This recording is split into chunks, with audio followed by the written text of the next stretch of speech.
رحیم آج ہم انشاءاللہ غسل سے متعلق کچھ احکام پڑھیں گے، چونکہ ہمارے ابھی طہارت کا ہی باب چل رہا ہے۔ غسل کب فرض ہوتا ہے اور غسل کا طریقہ کیا ہے؟ رسول اللہ صلی اللہ علیہ وسلم نے فرمایا ان اللہ لا یستحی من الحق، اللہ تعالی حق بات کو بیان کرنے سے حیا نہیں کرتے۔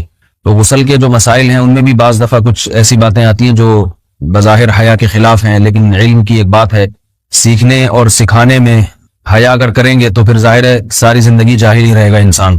اور غسل کے مسائل سیکھنا اس لیے ضروری ہے کہ غسل جب فرض ہوتا ہے تو جب تک مکمل غسل نہ ہو آپ کی نماز ادا نہیں ہوتی۔ رسول اللہ صلی اللہ علیہ وسلم نے فرمایا الماء من الماء، حدیث ہے کہ غسل فرض ہوتا ہے خواہش نفس کے ساتھ جسم سے منی خارج ہونے سے۔ مرد پہ غسل کب فرض ہوگا؟ جب اس کے جسم سے شہوت کے ساتھ منی خارج ہو۔ منی بالکل سفید رنگ کی چیز ہے، ایک ہوتی ہے مزی۔ شہوت پیدا ہونے سے اگر کسی کے مرد یا عورت کے صرف رطوبت خارج ہونا شروع ہو گئی، اس سے غسل فرض نہیں ہوتا۔ جب تک مکمل شہوت پوری نہیں ہو جاتی اور مادہ منویہ خارج نہیں ہو جاتا، چاہے احتلام کی صورت میں ہو یا کسی بھی طرح سے ہو۔ مردوں کے ساتھ چونکہ یہ بہت زیادہ ہوتا ہے نائٹ فال کی صورت میں، مردوں پر غسل کی یہ صورت بہت زیادہ فرض ہوتی ہے۔ جیسے ہی بلوغت ہوتی ہے تو احتلام شروع ہو جاتا ہے، ہفتے میں 1 دفعہ 2 دفعہ 3 دفعہ، بعض نوجوانوں کو روزانہ بھی 2 دفعہ ہوتا ہے، جبکہ خواتین میں یہ والے غسل کی صورت بہت ہی کم ہوتی ہے کہ ان کو نائٹ فال ہو یا اس طرح سے غسل فرض ہو۔ ہزاروں میں کسی ایک عورت کے ساتھ ایسا ہوتا ہے۔ ایک صورت تو یہ غسل فرض ہونے کی۔ دوسری صورت کیا ہے کہ جب انسان اپنی زوجہ کے ساتھ ملاپ کرے اور انٹرکورس ہو جائے، چاہے اس صورت میں ڈسچارج دونوں میں سے کوئی ہو یا نہ ہو، لیکن دونوں پہ غسل فرض ہو جائے گا، مرد پہ بھی اور عورت پہ بھی۔ یہ تو مردوں کے غسل کے فرض ہونے کا ہے۔ مردوں کے غسل میں ایک چیز یہ بھی ہے کہ اگر آپ نے رات کو نیند کی اور صبح آپ اٹھے اور آپ نے کپڑوں پہ نشان دیکھا، اب آپ کو یہ پتہ نہیں چل رہا کہ یہ منی کا نشان ہے یا مزی کا ہے، تو بھی آپ پر غسل کرنا فرض ہے۔ یہی سمجھا جائے گا کہ یہ آپ خواب میں ڈسچارج ہوئے ہیں۔ عورت پر جو غسل فرض ہوتا ہے ایک اور صورت میں ہوتا ہے کہ جب خواتین کو ایام آنا بند ہو جاتے ہیں، حیض یا نفاس سے جب پاک ہو جائیں، تو بھی ان پہ غسل فرض ہے۔ یہ تو غسل کی فرضیت سے متعلق احکام تھے۔ کچھ چیزیں ایسی ہیں جن میں غسل سنت ہے، فرض نہیں ہے۔ جمعہ کے دن غسل کرنا رسول اللہ صلی اللہ علیہ وسلم نے بہت زیادہ تاکید کی ہے۔ سنت کی 2 قسمیں ہیں، سنت مؤکدہ اور سنت غیر مؤکدہ۔ مؤکدہ وہ ہوتی ہیں کہ جن کو چھوڑنے کا اگر کوئی معمول بنا لے تو گناہ کا خطرہ ہے، اور ایسا شخص قابل ملامت ہے، اسے شریعت ملامت کرتی ہے، برا بھلا کہتی ہے۔ تو غسل سنت مؤکدہ ہے، ہفتے میں 1 مرتبہ، چاہے جمعے کے دن ہو یا کسی بھی دن ہو۔ جو مسلمان ہفتے میں 1 دفعہ بھی نہیں نہاتا، وہ کتنا ہی نیٹ کلین ہو، مگر شریعت کی نظر میں وہ قابل ملامت ہے، اسے تانے دینے چاہیے کہ شرم نہیں آتی ہو مسلمان مگر رہتے ہو بھنگیوں اور چماروں کی طرح۔ ملامت تو اسی کو کہتے ہیں نا۔ اس کی دلیل رسول اللہ صلی اللہ علیہ وسلم نے فرمایا، صحیح حدیث ہے، حق علی کل مسلم ان یغتسل کل اسبوع مرۃ، کہ ہر مسلمان پر لازم ہے کہ وہ ہفتے میں کم از کم 1 مرتبہ غسل کرے۔ ہر مسلمان پر لازم ہے، چاہے اس پہ غسل فرض نہ بھی ہے۔ اور کس دن بہتر ہے؟ جمعہ کے دن۔ نبی صلی اللہ علیہ وسلم نے حکم دیا ہے کہ جمعے کے دن غسل کیا جائے۔ امام احمد ابن حنبل کا مذہب یہ ہے کہ جمعے کے دن غسل کرنا واجب ہے، صرف سنت نہیں ہے بلکہ واجب ہے، لیکن جمہور کا مذہب یہ ہے کہ سنت عمل ہے۔ غیر مسلم جب اسلام قبول کرتا ہے تو اس وقت بھی اس کے لیے غسل کرنا سنت ہے۔ جب ہم مردے کو نہلاتے ہیں تو جو مردے کو نہلائے اس کے لیے بھی خود غسل کرنا افضل ہے، سنت عمل ہے۔ عید کے دن غسل کرنا سنت عمل ہے۔ تو یہ وہ تمام مواقع ہیں جن میں غسل کرنا رسول اللہ صلی اللہ علیہ وسلم کی سنت ہے۔ غسل کا طریقہ کیا ہے؟ غسل میں 3 چیزیں فرض ہیں، منہ بھر کے قلی کرنا، ناک میں پانی ڈالنا کہ ناک کی جو نرم جگہ ہے یہ اچھی طرح تر ہو جائے، اور پورے جسم پہ 1 مرتبہ پانی بہا دینا کہ جسم میں بال کے برابر جگہ بھی خشک نہ رہے۔ یہ تو ہے فرض، یعنی یہ کام کسی نے کسی بھی طرح سے کر لیا تو غسل ادا ہو جائے گا، چاہے اس کی نیت غسل کی تھی یا نہیں تھی۔ کوئی آدمی چلتا ہوا جا رہا ہے، پھسل کے تالاب میں گر گیا، پورے غوطے کھا کے باہر نکلا، قلی کر لے اور ناک میں پانی ڈال لے تو غسل اس کا ادا ہو جائے گا۔ البتہ چونکہ نیت نہیں تھی لہذا غسل کا ثواب نہیں ملے گا، ثواب نیت کے بغیر نہیں ملتا انسان۔ دلائل اس کے الگ موضوع ہے کہ اس کی دلیل کیا ہے کہ بغیر نیت کے بھی غسل ہو جاتا ہے، لیکن میں نے بتایا دلائل کا سیشن نہیں ہے، اس میں پھر بات لمبی ہو جائے گی۔ تو یہ تو ہے فرض، پورے جسم پہ پانی بہانا، قلی اور ناک میں پانی۔ سنت طریقہ کیا ہے؟ رسول اللہ صلی اللہ علیہ وسلم غسل کیسے کرتے تھے؟ سنت طریقہ جس پہ جو اختیار کرنا چاہیے وہ طریقہ یہ ہے کہ جب آپ غسل کے لیے بیٹھیں تو سب سے پہلے وہ جگہ دھوئیں جہاں نجاست اور ناپاکی لگی ہوئی ہے.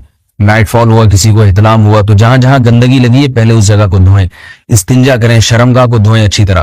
سمجھ رہے ہیں بات کو؟ اس کے بعد ہاتھ دھوئیں اور مکمل وضو کریں جیسے ہم عام حالات میں وضو کرتے ہیں. مکمل وضو کرنے کے بعد دائیں کندھے پہ پانی ڈالا, لیفٹ سائڈ پہ پانی ڈالا. پہلے زمانے میں تو چلو سے غسل ہوتا تھا, ہاتھ دھو لیے تو اب چلو سے پانی لے کے یہاں ڈالا جا رہا ہے, چلو سے پانی لے کے یہاں ڈالا جا رہا ہے, پورے جسم پہ ملا جا رہا ہے, اور چلو سے پانی لے کے 3 دفعہ سر پہ ڈالا جا رہا ہے. تو آج کل چلو ولو تو ہے نہیں, شاور کے نیچے جا کے کھڑے ہو جاتے ہیں. تو اس میں یہ کہ شاور کھولے کھڑے ہوئے ہیں, سارے چلو اس میں خود بخود ہی ہو جائیں گے, پورے جسم پہ پانی بہ جائے گا. نبی صلی اللہ علیہ وسلم کے دور میں یہ جدید چیزیں نہیں تھی, شیمپو اور صابن. تو آپ صلی اللہ علیہ وسلم بیری کے پتوں سے غسل کی ترغیب دیا کرتے تھے. بیری کے پتوں کو اگر پانی میں پکایا جائے تو پانی میں میل کچیل صاف کرنے کی صلاحیت بہت بڑھ جاتی ہے. ہمارے زمانے میں اس تکلف کی ضرورت نہیں ہے, صابن ملتے ہیں اس سے نہایا کریں. بہرحال کہنے کا مقصد یہ آپ لوگوں سے, تو یہ سنت طریقے سے غسل ہو جائے گا آپ کا. سمجھ رہے ہیں بات کو؟ سب سے پہلے استنجا کیا, اس کے بعد وضو کر لیا, اس کے بعد غسل کر لیا. اگر کسی نے غسل میں وضو نہیں کیا اور ویسے ہی پورے جسم پہ پانی بہا دیا تو بھی اس کا وضو خود بخود ہو جائے گا. اس غسل سے وہ نماز پڑھ سکتا ہے, کیونکہ بعض لوگ غسل کرنے کے بعد دوبارہ وضو کر رہے ہوتے ہیں. اس کی ضرورت نہیں ہے, کیونکہ جب غسل کرتے ہیں تو وضو والے اعضاء تو خود بخود اس میں دھل جاتے ہیں. یہ ہے غسل کا طریقہ. وضو کیسے ٹوٹتا ہے؟ جن چیزوں سے غسل فرض ہوتا ہے ان چیزوں سے وضو تو بہرحال ٹوٹتا ہی ہے. اس کے علاوہ بھی وضو ٹوٹتا ہے. اس سے پچھلے لیکچر میں نے کچھ تفصیل بتائی تھی کہ نجاست جسم سے کہیں سے بھی خارج ہو جائے یا نجاست نکل کے بہ پڑے, اگر قضائے حاجت کی جگہوں سے نجاست خارج ہوئی ہے تو نظر بھی آ جائے وضو ٹوٹ جائے گا, اور قضائے حاجت کے علاوہ جگہوں سے اگر نجاست خارج ہوئی ہے, خون وغیرہ ہے جیسے, تو جب تک نکل کے بہے گا نہیں تو اس وقت تک وضو نہیں ٹوٹے گا. سمجھ رہے ہیں بات کو؟ وضو کا طریقہ کیا ہے؟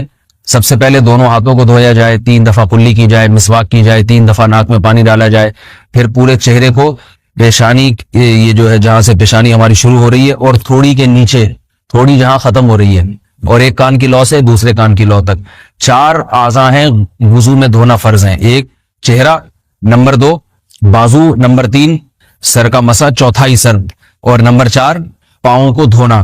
اس کی دلیل قرآن مجید کی مشہور آیت ہے فَاغْسِلُوا وُجُوهَكُمْ وَأَيْدِيَكُمْ إِلَى الْمَرَافِقِ. اللہ فرماتے ہیں ایمان والو, جب نماز کا ارادہ ہو تو اپنے چہروں کو اور اپنے ہاتھوں کو دھو, سر کا مسا کرو اور پاؤں کو ٹخنوں سمیت دھو. دھونے کا حکم ہے قرآن مجید میں. البتہ سر کے بارے میں یہ نہیں ہے پورے سر کا مسا کرو, بلکہ آ رہا ہے وَامْسَحُوا بِرُؤُوسِكُمْ. با کا لفظ ہے, با آتی ہے تبعیض کے لیے کہ سر کے بعض حصے کا مسا. اب بعض حصے کا قرآن حدیث میں کہیں تذکرہ نہیں ہے, تو اس میں فقہاء کرام کے اجتہادات ہیں. امام شافعی فرماتے ہیں تھوڑا سا بھی ٹچ کر لیا سر کو ہو جائے گا. امام ابو حنیفہ فرماتے ہیں نہیں, کم از کم 1/4 کا ہونا ضروری ہے. سب کے اپنے اپنے دلائل ہیں, ان دلائل میں نہیں جاتا. فقہ حنفی کو جو فالو کرنے والے ہیں تو ان کو چاہیے کم از کم 1/4 سر کا مسا, یہ فرض ہونے کے لیے ضروری. مگر سنت کیا ہے؟ پورے سر کا مسا. نبی صلی اللہ علیہ وسلم دونوں ہاتھوں کو بھگو کے پورے سر کا مسا کرتے تھے ایسے. سمجھ رہے بات کو؟ اور مسا کے جو یہ ٹیکنیکل طریقے ہیں کہ آپ یوں پہلے انگلی بنائیں, پھر یوں لے کر جائیں, پھر یوں گھما کے لائیں, پھر یوں, یہ ٹیکنیکل طریقے حدیث سے ثابت نہیں. مسا کا طریقہ کیا ہے؟ بھیگا ہوا ہاتھ لے کے ایسے پورے سر کو ہو گیا. پھر حدیث میں یہ بھی ہے کہ یوں لے جاؤ اور یہ بھی ہے کہ 2 واپس بھی لے کر آؤ, دونوں طرح سے ثابت. تو ایسے بھی کر سکتے ہیں کہ یوں لے جائیں, اور ایسے بھی کر سکتے ہیں لے کے جائیں اور پھر واپس بھی لے آئیں, دونوں طریقے جائز ہیں. لیکن کم از کم سنت اتنی ہے کہ پورے سر کا مسا ہونا چاہیے. بعض لوگوں کو شو مارنے کا شوق ہوتا ہے, اگر وہ واپس لائیں تو بال ان کے خراب ہو جاتے ہیں, کہتے ہیں یار یہ پھر مسئلہ خراب ہو جائے گا, تو پھر ایسے لوگ صرف یوں ہی لے جائیں کافی ہے. افضل تو یہ کہ یوں بھی لے جائیں, دونوں طرح سے صحیح ہے. بہرحال دونوں حدیث سے ثابت ہیں. سمجھ رہے بات کو؟ اور یہاں ایک اہم مسئلہ بتا دوں, قرآن مجید نے پاؤں کو دھونے کا حکم دیا ہے, پاؤں پہ مسا کرنے کا حکم نہیں دیا. اور حدیث میں خفین پر مسا کرنے کا حکم ہے.